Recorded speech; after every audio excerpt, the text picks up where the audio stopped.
Hello everybody, welcome to my channel. This video demonstrates only simple and basic presentation. Please refer to all the sources for more information. Thank you. Chào mừng mọi người đến với kênh Post Tùm Lum. Những thông tin trình bày trong video chỉ mang tính chất tương đối, vui lòng so sánh đối chiếu từ nhiều nguồn khác nhau để có thêm kiến thức. Xin cảm ơn. Today's topic is your study. What are you studying? Or what did you study? It depends on the situation. If you are still a student and the person asking you this question knows that, he or she would ask you in present tense. If you already have a job and graduated from high school or university, of course, he or she would ask you this question in past tense. So remember to recognize the tense in the question to answer correctly. So there are several points that you can include in your speech. First, you can mention your high school or college. Then talk about the major. The major is what the course is mainly about, what you specialize in. And then you can describe briefly what you study in that course. If you are in university or college, of course you have major or even minor. If you are still a high school student or secondary student, you can talk about the subjects that you have to study at school. As I still remember, Vietnamese students have to study up to 13 subjects in public school. And there are also some schools that allow you to choose elective subjects. Those are the subjects that you have to focus on to graduate from high school to enter the university to get the exact course that you want in the future. Then you can mention what you like or dislike about the course, like what benefits the course brings to you, or why did you hate the course that you are studying, and mention the subjects that you like and dislike. Second question, do you like or did you like your school or college? There are several factors I have listed here which could help you get more ideas what you need to include in your answer to extend more information. I'd like you to answer in order from outside to inside. What does it mean from outside to inside? That means you can describe outside of the building first and then gradually get inside and mention the things. So that way would make your answer in order, and more importantly, you won't get confused for what you've already mentioned before. So first you can describe the environment around the building. So what can be included in the environment? You can mention, for example, space, atmosphere. Does the school or college have a lot of trees around to make it a green environment? The next point, you can mention infrastructure and facilities. Infrastructure is about the buildings. The school have several branches or just one. The school has enough rooms for students to study there. And facilities are about the equipment inside each room, or any clubs for students to enjoy and learn there. Later you can mention teachers in high school or secondary school, and in college and university they are called lecturers. Besides that, you can also talk about your friends or students. Okay, so you study in that school and you really like your friends who usually helps you with all the problems, something like that. The next point is curriculum, syllabus, or learning programs. These are similar what you study in the course, so you can talk about that. You have to study a lot of theories, but the school doesn't provide enough experience, and the teaching methods of the teachers or lecturers, are those attractive, are those useful, are those beneficial to you? Lastly, you can talk about tuition fees. Of course, you like a lot about your school. However, there is one point you dislike, and it is the tuition fees, because it is too expensive for you to attend the school or college. So those are the points that you can include in your speech. And of course, you don't need to follow these points, but you can put extra information as you like. Chủ đề ngày hôm nay là việc học tập của các bạn. Các bạn đang học gì hoặc là các bạn đã học gì? Thì tùy trường hợp người ta sẽ hỏi các bạn. Nếu mà các bạn đang học gì đó là ở hiện tại, đúng không? Có nghĩa là các bạn đang là một học sinh, sinh viên, thì người ta sẽ hỏi câu này. Còn khi người ta hỏi là bạn đã học gì thì chắc chắn bạn đã có công việc và người ta biết bạn đã tốt nghiệp rồi, đại khái như vậy, thì người ta sẽ hỏi ở thì quá khứ. Do đó các bạn cần phải xác định rõ đó là thì gì để trả lời đúng ở trong câu trả lời của mình nhé. Rồi, có một số thông tin các bạn có thể bao gồm ở trong câu trả lời của mình. Thứ nhất, các bạn có thể giới thiệu về cái trường mà các bạn học.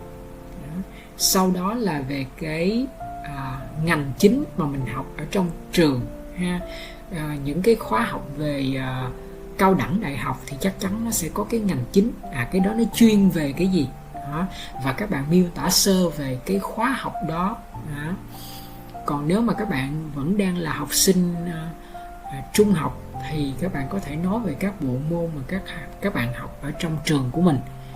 Theo như mình còn nhớ thì học sinh trường công bây giờ vẫn phải học khoảng chừng 13 môn học hay gì đó. Còn có một số trường thì nó có cho phép học sinh học cái môn chọn ha, để vào các ban A, B, C riêng gì đó. Thì đó cũng là một cái để mà chuẩn bị cho các bạn theo cái ngành học ở trong tương lai ở trường đại học nha. Thì các bạn có thể đề cập những cái thông tin đó. Rồi sau đó là bạn có thích hay là không thích cái môn học đó hay là những cái ngành học đó hay không, và cho biết lý do tại sao ha.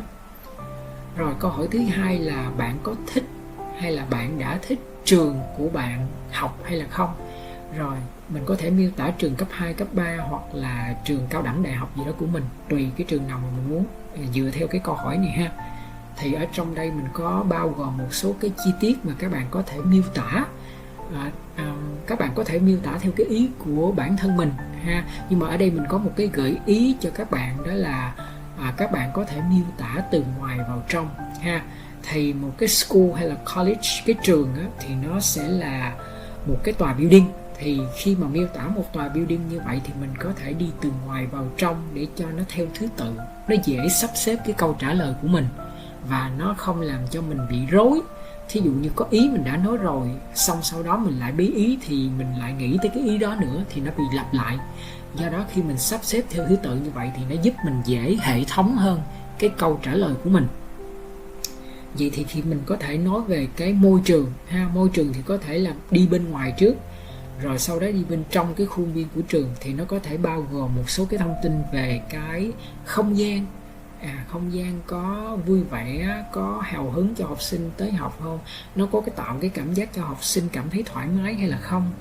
Rồi về cái bầu không khí ha, bầu không khí ở đó có quá là chật chội hay là nó thoáng đãng, có nhiều cây xanh, nó rất là tốt về cái mặt môi trường.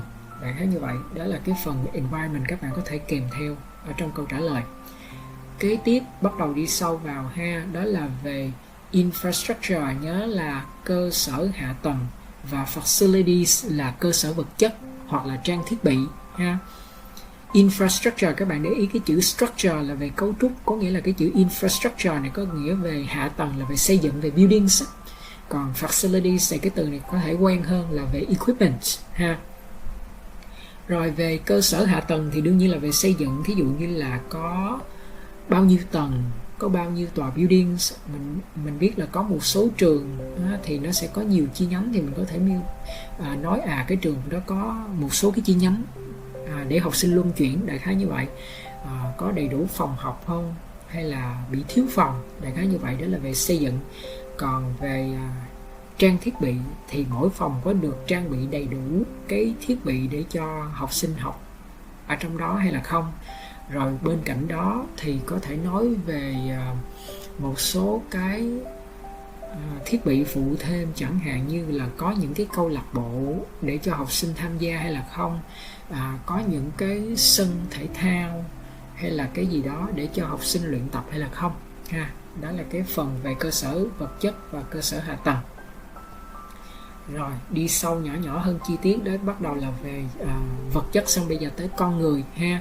Con người thì gồm có giáo viên, giảng viên, và thứ hai đó là bạn bè học sinh. Thì mình có thể đề cập một trong hai hoặc là cả hai nếu mà các bạn muốn có nhiều thông tin trong câu trả lời. Rồi kế tiếp đó là về chương trình học hay là giáo trình. Thì mình có thể đề cập về cái chương trình học đó, nó có hay, nó có bổ ích, nó có giúp nhiều cho học sinh hay là không, hay là nó có quá nhiều kiến thức không cần thiết, có quá nhiều lý thuyết, hoặc là ít thực hành quá, ít kinh nghiệm thực tế cuộc sống quá. Đó thì mình có thể đề cập. Đó.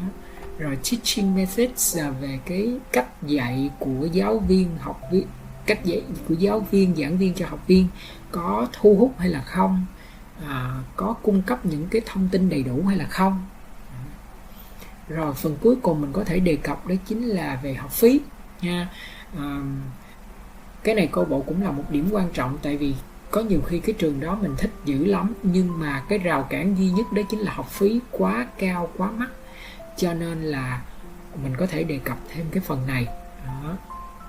Vậy thì từ những cái yếu tố này thì các bạn có thể chọn trong câu trả lời của mình là các bạn thích cái nào và không thích cái nào, thì các bạn có thể đề cập về những cái thông tin đó ha. Hey, with regard to my study, I think I need a little bit time to remember because it happened such a long time ago. I graduated from the university, let's say 10, 15 years, no, nearly 20 years ago. Time flies so fast. About the university, I enrolled in and attended the University of Science. My majors were biomedical science and chemistry. I had two majors.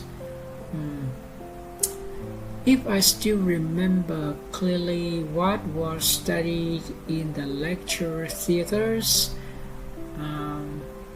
there were a lot of useful contents, including how a body system functions, the metabolism inside the body, and the greatest thing that I still remember clearly was I did a lot of experiments in the laboratory. I think laboratory was the place that I belonged to at that time. I love and I was so keen on testing a lot of medicines and creating a lot of particles and substances by mixing and combining the chemicals together. So through my descriptions, you would see that I really love the course that I studied before. However, of course, there was a negative point. There were so many deadlines that the student had to complete a lot of essays, assignments, as well as the exams as well. So it was such a big negative point for me. Even though I studied biomedical science in the past, I really hated biology, which provided a lot of information and especially the diagrams with a lot of details to remember. It makes me crazy. The subjects that I love most, of course, as I mentioned before, was chemistry. Besides that, I also had a good feeling for mathematics as well, because I was quite good at calculation. There were several factors that I liked and disliked about my university. Firstly, regarding the environment, there were several big trees on the sidewalk which provided the shadow to the area nearby, as well as to the yard in front of the university building. Besides, there were street food stores along the gate of the building, which were sometimes very noisy, so it was a negative point. However, it was a good destination for students to have a chit-chat as well as enjoy cheap food when they were running out of money. The university has several campuses, but the infrastructure of the campus where I studied wasn't well maintained. It was deteriorated with a lot of stains. Facilities weren't as expected because the students weren't provided with enough equipment to learn. Most of the lecturers were really enthusiastic, conscientious, and willing to help students when they faced difficulties. However, there was one who didn't give me good impression because he was so strict with the deadlines.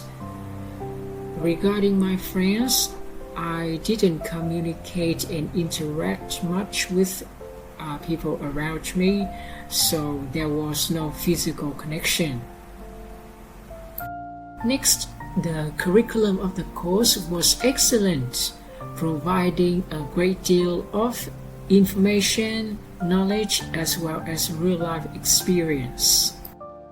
To me, the biggest obstruction would be tuition fee, because I still remember it was really expensive at that time that my parents could not pay for the whole year, but divided into several terms instead. However, I believe that the university would use the money for decoration, renovation, as well as buying equipment for students. Okay, so now it's your turn. Take your time and try your best. Remember to practice a lot to improve your speaking skill. And just focus on these tips that I already mentioned before. Thank you for watching. Cảm ơn các bạn đã theo dõi video này.